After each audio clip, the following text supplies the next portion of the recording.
Traffic Base Commander wa kaunti ya Narok kwa jina la George Kipchumba Rotich ameweza kuaga katika ajali mbaya ya barabara ambayo imetokea siku ya leo katika barabara kuu ya Narok Nairobi Highway.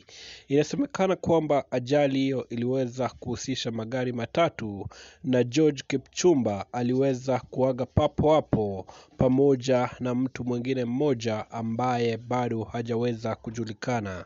Na sasa hivi tunavyozungumza ni kwamba tayari uchunguzi umekwisha anzishwa ili kubaini kwamba ni kipi kiliweza kusababisha ajali hiyo.